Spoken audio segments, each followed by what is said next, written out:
Ito na nga mga kababayan, ako'y naghiwa ng sabang saging ng mag-ihaw. So isa-try natin dito kung pwede natin maghiwa sa electric stove.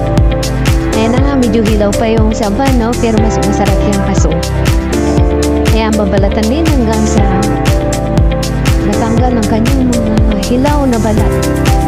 So maganda ito pang merienda guys. Tapos lagyan nyo ng sausawan. Kaya lagyan nyo ng margarine. Saan kasi dyan, di ko na nilagyan. Kasi gusto ko yung natural, walang mga halagay. So medyo matigas pa yung balat kasi hilaw pa siya. So yan na guys, tapos na tayo na. Bubuksan na natin ang ating electric stove para dito na natin pinunasan ko naman yan bago ko ilagay yung sa akin kasi baka may mga dikit-dikit pa. Simulan na natin guys, papainitin muna natin siya bago natin ilagay.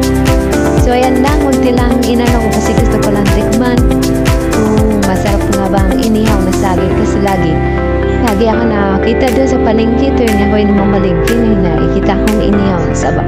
So ayan, try na natin na isa-isa para mabilis siyang maluto. Nilagay na natin siya ng mainit. So lalagyan lang natin siya guys. Hindi na tayo naggamit ng pang-stick kasi tayo lang naman nagkakain niya. Antayin na natin. Parang okay na siya guys.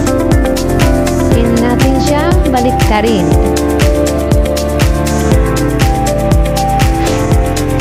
Ayan, busing-isipon pa pasensya na sa inyo. Ayan, binaliktad ko na nga yung isa. Ginamit ko yung ulit-ulit yun. Okay, nagbabaliktad nito. Walang stainless yung hawakan niya. Baka kayo mag-ground siya. Kasi di ko rin yan siya guys. Ang hirap kasi magpadinga sa ulo. Kaya na siya guys. Medyo sunog na, no? Kailangan na natin, no? Hindi natin siya makain. Ayan. Medyo luto na. Ayan, mapula-pula na siya. Medyo na ito. Tatanggalin na natin. Ayan siya guys. Pwede na siya. Mabilis na siya maluto kasi medyo hinog-hinog na kaunti yung saban natin.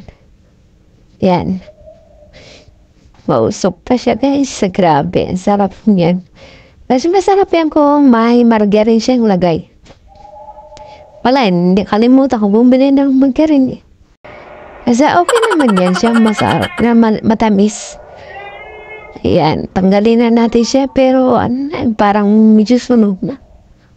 Ang lakas kasi ng pagka-open ko ng volume niya. Tanggalin na natin kasi baka hindi natin makain sunog na eh.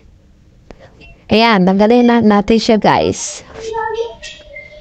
So, tara, pwede na siyang kainin. So, antayin na lang natin siyang lumig ng kaunti. Pwede na natin siyang isubo. Itikman natin kung ano talaga ang pinakalasa niya, no? Medyo malamig na siya guys, pwede na. So, titikman na natin. Medyo mainit pa konti. Ayan guys, ang sarap talaga niya, napangako kasi ang tamis siya, malutong. Sarap niya. Yan. Yan lang siya.